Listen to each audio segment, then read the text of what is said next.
Good morning, class. Today we will be doing our multimodal presentation on tactics used in wars that occurred during the era of the Industrial Revolution. The wars we are overviewing in order are the Crimean War, the Indian Rebellion, and the Zulu Wars. An overview of the Crimean War.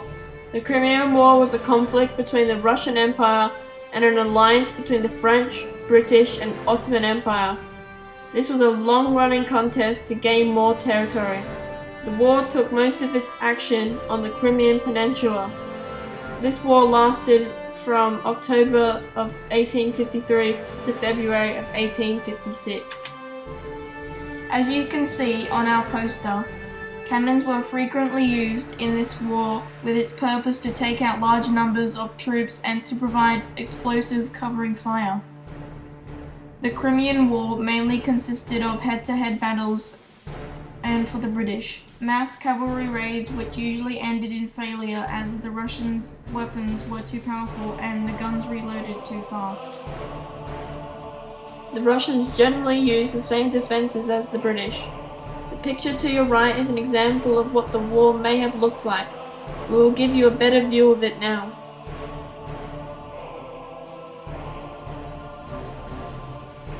An overview of the Indian Rebellion.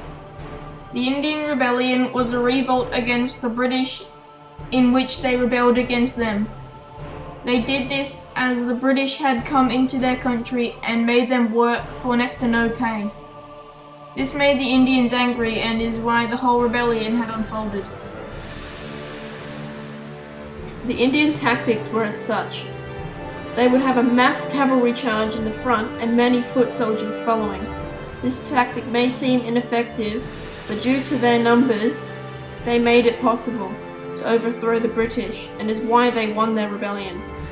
Most of the time, the British would hold their ground wherever they were bunkered up until forced to retreat. We will now enlarge a picture of what the war may have looked like.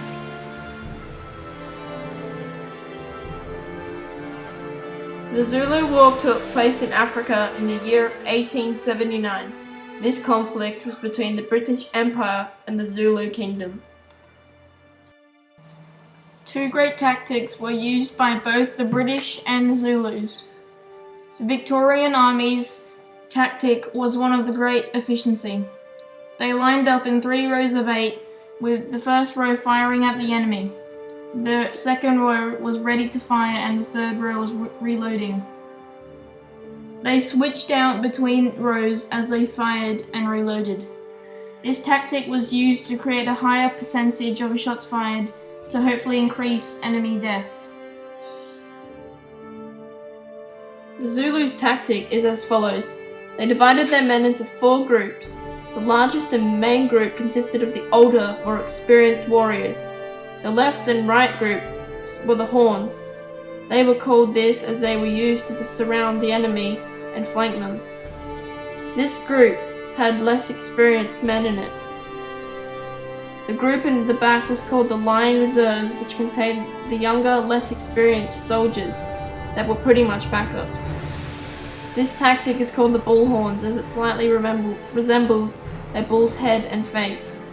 This tactic more often than not won over the British Army as it surprised and overwhelmed the defenders.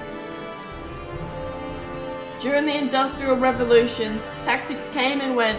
Without this precious era, we could not do anything like we do today. To conclude, we'd like to thank you for watching our multimodal presentation.